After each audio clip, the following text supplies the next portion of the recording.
Bonjour à tous et bienvenue pour une nouvelle chronique gynéenne. J'espère que vous allez bien et j'espère que tout se passe bien pour vous et j'espère aussi que vous avez apprécié les précédentes vidéos parce que je suis sûr que vous êtes allés toutes les voir au moment où vous avez découvert la chaîne. Aujourd'hui, on revient, on continue et on clôture en quelque sorte l'ère des duchés, enfin la naissance des duchés. On a d'abord parlé du duché de Radaka, enfin le duché de Rada qui a été fondé par la tribu de Radaka. On a parlé ensuite du duché de Lenori qui a été fondé par Lena Palécole, la personne qui était une femme badass comme pas permis. Je vous encourage à aller voir la vidéo. Et aujourd'hui, on va parler du troisième, mais pas des moindres, duché, qui est le duché de Lod. Donc on va remettre un petit peu de contexte. Qu'est-ce qui se passe? Les humains sont nés dans la partie du cœur. Alors le cœur, c'est la partie centrale sur la carte que vous avez devant vous. Et en particulier, ils sont apparus dans la partie sud, qui est maintenant un désert, le désert de Gorun. Le problème d'un désert, c'est qu'il est difficile d'y vivre et c'est difficile d'y manger. Alors, les humains sont en pleine réorganisation. Ça, dans le management, on aime bien ça. Et en l'occurrence, il y a Uoros, un humain à l'intellect particulier, qui a décidé d'unir toutes les tribus humaines présentes dans la région. Alors le problème, c'est qu'il y en a qui sont d'accord et il y en a qui ne sont pas d'accord. Uoros, il n'y a pas de problème, il dit vous voulez, soit vous me rejoignez et on travaille ensemble, soit vous ne voulez pas et vous partez. Et si vous voulez pas partir, eh ben je vous zigouille parce que j'ai pas le temps et de bouche à nourrir, j'ai pas le temps de nourrir vos bouches si vous refusez d'être avec moi. C'est pour ça que par exemple les tribus de Radaka sont parties dans le nord avec Urion le garde-terre qui les a guidés jusqu'à la grande plaine au nord-ouest. C'est aussi le cas de Lena qui, elle, ses tribus se sont battues et ont hélas perdu, hélas pour elle, ont perdu et ils se sont exilés également dans le nord. Et ils ont rejoint les gens de Rada, les Radanais. Ils les ont rejoints un peu forcés puisque quand ils sont arrivés à un certain endroit près des lieux de couvée des dragons solaires, ils se sont fait un peu pousser vers l'ouest. Et enfin, on arrive à la tribu des Lod. Alors la tribu des Lod, c'est une des tribus les plus anciennes.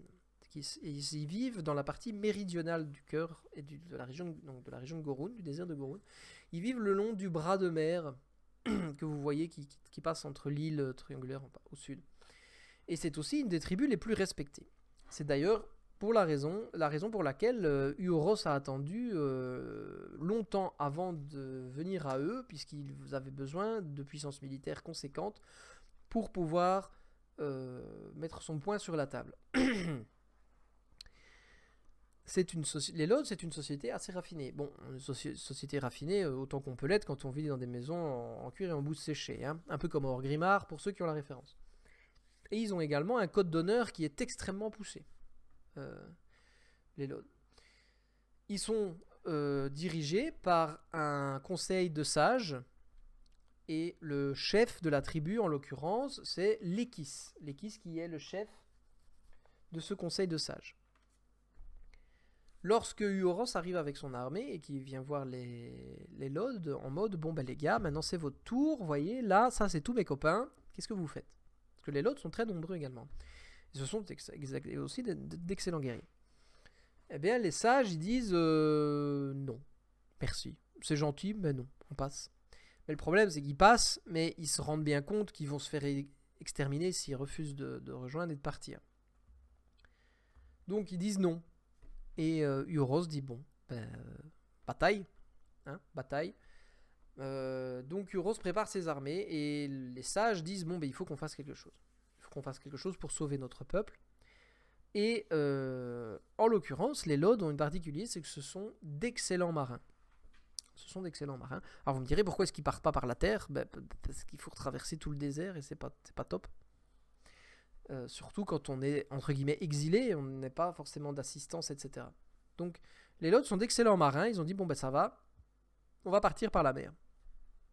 Et pour empêcher Uoros d'attaquer, parce que Uoros il est intéressé par ça, par ses navires. Lekis va décider d'aller devant Uoros et de dire que va admettre la défaite des Lodz, lapsus, admettre la défaite des Lodz et va devant la honte de cette défaite, puisqu'il ne peut pas rivaliser, et devant la honte de cette défaite, il va se suicider il va mettre fin à ses jours devant Euros, et Euros il va être là, ouh, ah là, ah, ça c'est un autre niveau, j'avais pas encore vu ça. Bon bah les gars, ok, vous partez, allez-y. En l'honneur de votre chef, je vous laisse partir sans trop vous taper sur les fesses. Sans vous taper sur les fesses.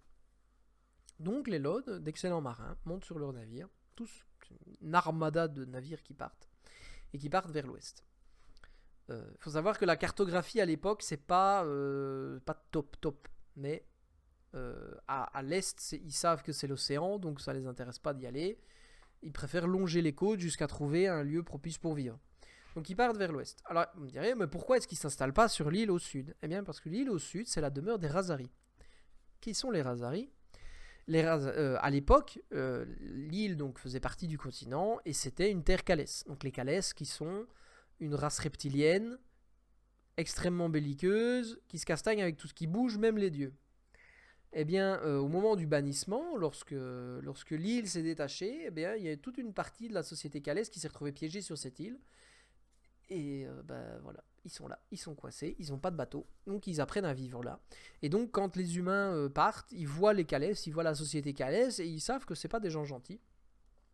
Donc ils se disent, bon, on va les laisser tranquilles, hein, et ils continuent. Donc ah oui, j'ai oublié de vous montrer, voilà. Donc le chemin des Lords, ce sera le chemin en bleu, évidemment. Le rouge, c'était Lena, en vert, c'était Radaka, et les Lords, c'est en bleu. Donc les Lords vont suivre la côte et partir vers l'ouest. Alors, ils vont évidemment arriver vers la terre des Calès, la terre de Shando, Raskael. Faudra vraiment que je vous fasse une vidéo pour vous expliquer tout ça, parce que ça devient un peu compliqué. Ils passent par les terres Calès et ils ont l'expérience, hein, les Calès, on va les laisser tranquilles.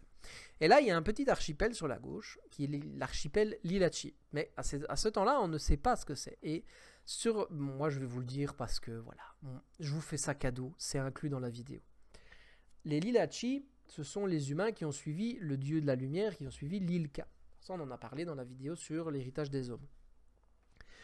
Le fait est qu'ils ont appris du don de la lumière. Et le don de la lumière, c'est en particulier un pouvoir d'illusion. Et eux, ils sont pas super chauds que des gens arrivent sur leurs îles.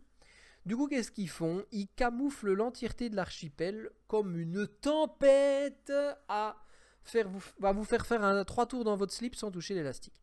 Du coup, les Lords, en tant que bons marins, ils se disent « Ah, là-bas, il y a une tempête, donc on n'y va pas. » Donc, qu'est-ce qu'ils font? Ils évitent la tempête, ils évitent la fausse tempête, et ils continuent vers le nord. Et passé à un moment, le nord devient un peu plus luxuriant, devient un peu plus sympa. Et c'est à ce moment-là qu'une nef elfe, donc un navire elfe, vient à leur rencontre. Et les elfes, eux, c'est des gens sympas. Hein, à ce temps-là, c'est encore des gens sympas. Et ils décident d'aider les Lords. Alors il faut bien se rendre compte qu'à ce moment-là, les Lords, ça fait plusieurs mois qu'ils naviguent sans mettre pied à terre. Enfin, pas plusieurs mois. Allez, un gros mois qu'ils naviguent sans mettre pied à terre. Du coup, ils commencent à crever la dalle, ils sont malades et ils sont faibles, donc ils ont besoin de se reposer. Les elfes vont les accueillir dans l'un de leurs ports, donc au nord de Salah, hein, vous voyez, c'est là où fait un petit coin. Et ils vont leur offrir l'hospitalité, ils vont les nourrir, ils vont les soigner, ils vont leur permettre de continuer leur voyage. Les humains vont d'ailleurs les humains de Lod, les Lod vont avoir énormément de gratitude envers les elfes pour ça. Ils vont alors continuer vers le nord, ils vont reprendre leur voyage vers le nord jusqu'à arriver dans la Grande Plaine. Donc, la Grande Plaine, c'est donc cette région au nord-ouest. Ils vont s'implanter sur les côtes, à l'ouest, et ils vont faire connaissance avec les habitants du coin qui s'appellent les Chadras. Alors, qu'est-ce que c'est un Chadra? Un Chadra, c'est un être humanoïde à la peau écailleuse, qui ressemble à... C'est un humanoïde poissonneux, on va dire ça comme ça, qui vit sous l'eau principalement, mais en l'occurrence, faire pousser du blé et de la nourriture sous l'eau, c'est plus compliqué à l'époque pour les Chadras. On parlera de ça sur la vidéo sur les Chadras. Et la région est le Vilion occidental, et c'est le grenier des Chadras. C'est là qu'ils font leur culture, etc. Du coup, ils ne sont pas très chauds de laisser la place. Et malgré tout, les Lords étant d'excellents diplomates, ça n'aidera pas. Et ils ne vont pas réussir à convaincre les Chadras de leur donner un lopin de terre. Pourquoi? Parce qu'il faut se rendre compte qu'ici, on est quelques années après l'arrivée des Lénoriens, qui ont fondé le duché de Lénorie. Et on a déjà vu un groupe d'humains arriver dans la plaine, les Radanais, ça s'était très très bien passé. Puis il y en a eu un autre qui est arrivé, et là par contre ils ont cassé la gueule à tout le monde. Du coup, chat échaudé craint l'eau froide, les Chadras ils ont dit « Ah, nous on a vu ce que vos copains ils ont fait à nos frères les Achilles, vous allez vous la mettre et on va pas vous... on va... Voilà, cassez-vous, juste cassez-vous. » Évidemment les Lod décident de rester, voilà, parce que sinon c'est pas drôle. Et va s'ensuivre une lutte plus ou moins violente entre les humains de Lod et les Chadras. Mais évidemment, les Lod vont gagner grâce au nombre, grâce au confort de pouvoir combattre sur une terre où leur peau ne se dessèche pas, parce que la peau écailleuse c'est un problème. Et les humains vont petit à petit gagner du terrain, vont prendre de plus en plus de terre aux Chadras. Les Chadras, eux, vont être acculés et vont finir par ériger le mur d'écailles en utilisant leur magie, la magie de l'eau en l'occurrence, et avec l'aide des Ogones, ils vont ériger le mur d'écailles qui va leur permettre de sauver un minimum de leur terre pour pouvoir continuer à se nourrir, à faire pousser, etc. Mais bon, voilà, c'est perdu. Ils ont perdu toute la partie nord de leur ancien territoire qui va passer aux mains des humains et ils vont fonder un nouveau duché. Ils vont dire, bon, les Radanais ont fait ça, les Lénoriens ont fait ça, bon, allez, vas-y, on s'aligne, hein, pas de problème. Mais eux, ils vont faire ça un petit peu différemment. Ils vont garder leur idée d'être dirigés par un groupe de sages. Donc les sages d'antan, ils vont s'aligner, ils vont faire un groupe, non plus un conseil de sages, mais un conseil de barons. Alors, encore une fois, ils ont tout pompé sur les nains. Hein. Les nains avaient ce système d'aristocratie et on a essayé d'harmoniser un petit peu tout ça. On verra par la suite que les nains vont avoir l'effet inverse. Vont avoir la réaction inverse, pardon. Donc, les Lod vont installer un conseil de barons et à la tête de ce conseil de barons, ils vont choisir le fils de Lékis qui va devenir le duc. Donc, vous aurez un conseil. Et dans ce conseil, il y aura le duc, alors qui est le chef, mais qui ne peut pas prendre de décision sur les autres barons. Et ils vont diviser le Lod en plusieurs petites régions. Pourquoi ? Parce que le Lod, mine de rien, c'est le plus grand territoire de la Grande Plaine. C'est le plus grand duché de la Grande Plaine. Et donc, il faut s'organiser un petit peu. Et donc, chaque baron, il y aura 3 barons. Et chacun des barons va avoir sa petite région. Et ils vont être chapeautés par le duc. Et cette organisation se retrouve dans leur blason. Donc la lune, parce que c'est un peuple de marins, qu'ils connaissent les cycles lunaires, etc. Les 3 vagues pour symboliser les 3 barons. Et la couronne pour le duc de Lod. Enfin, l'endroit où ils avaient posé pied à terre pour la première fois, ils vont construire leur ville de Bélodel. Et Bélodel aura une architecture énormément inspirée de ce que les humains auront vu dans les terres de Sala, donc chez les elfes. Et par la suite, ils vont s'étendre, ils vont construire des ports un peu partout sur la côte, et également ils vont commencer à faire le tour, ils vont esquiver le Vilion occidental, parce que mine de rien, les Chadras c'est pas leurs copains, c'est plus leurs copains, enfin ça n'a jamais été leurs copains. Ils vont esquiver les Chadras, et ils vont remonter le Sirvis, donc le fleuve, et ils vont également fonder quelques cités, quelques villes portuaires sur le Sirvis. Et donc c'est ainsi qu'on clôture la naissance des duchés avec le 3e duché, le duché de Lod. Donc maintenant, la Grande Plaine, vous avez le royaume nain de Ronani, symbolisé par la montagne, qui est leur lieu de naissance, les monts d'Azur, et le marteau, parce que ce sont des forgerons, etc. Vous avez le duché de Rada, fondé par Rodan, le fils de Radaka, le premier peuple humain qui s'était exilé vers le nord, symbolisé par l'arbre pour montrer leur appartenance et leur respect de la nature. La Lénorie, fondée par Léna, avec le blason de l'épée transperçant le soleil, puisque Léna a tué un dragon solaire. Et enfin, les Lod, avec le blason des trois vagues dirigées par la couronne du duc. Et c'est ainsi que les 4 grands peuples de la Grande Plaine sont installés. Et c'est ainsi que commence vraiment l'ère des duchés, qui va nous mener dans de nombreuses histoires, donc je suis vraiment impatient de partager avec vous dans le futur. J'en ai fini pour le duché de Lod. J'espère que cette vidéo vous a plu. Si c'est le cas, n'hésitez pas à liker et à me dire ce que vous en avez pensé. Si vous n'avez pas aimé, de même, pensez à le manifester et à me dire pourquoi. Parce que moi, mon but, c'est vraiment, je le dis à chaque fois, c'est de rendre mes vidéos intéressantes, c'est de rendre mes vidéos chouettes. Et j'utilise chouette parce que je suis un vieux, n'est-ce pas ?